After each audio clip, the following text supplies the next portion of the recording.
Hey guys, so today I will show you how to use gelatin for thicker hair and faster hair growth. So let's just get started.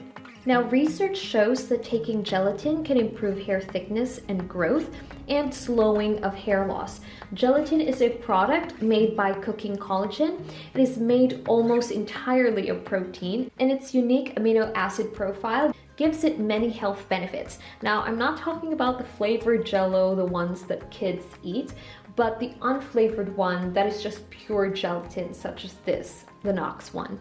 Now, gelatin is also rich in protein and, as I've said, amino acids known to encourage hair growth, skin, and vitality. So you can incorporate gelatin in your diet by either adding this into your drink, and I'm not gonna lie, this gives your drink a weird texture, but if you can't ingest it in this way, what you can do is you can actually make jellies out of it. Just add in sugar to make it more edible to eat.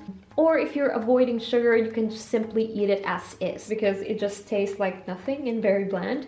But also you can add this as sinkers to your drink as well. Now, the other way to use this is to make a hair mask out of this and of course apply it topically.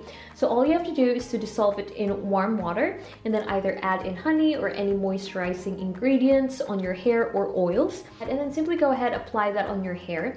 And if your hair feels kind of stiff, because this is fully packed with protein, just make sure to use a conditioning mask after. But this is going to make your hair stronger with less breakage and prevent split ends. Now, I've actually tried this on my sister's hair way back in 2016. So now I'm actually thinking of doing it on my own hair because I found a good recipe that works for my hair type. But definitely let me know in the comments down below if you guys want to see that.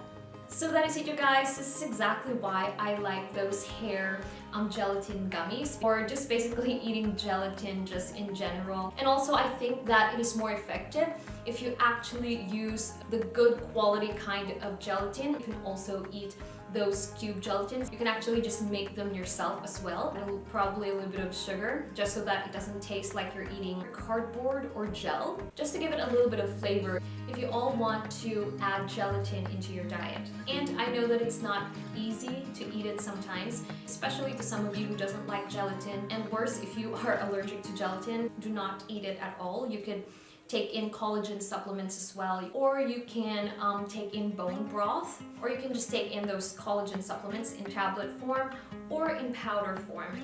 So you do really have a lot of options here. But however, if you can find a way to incorporate it in your diet, then that would be really good. So it's time to munch on our favorite jello. I hope you all liked this video, and if you did, please give this video a thumbs up. And if you found this content valuable, please do share it to a friend, and I will see you on my next one. Bye!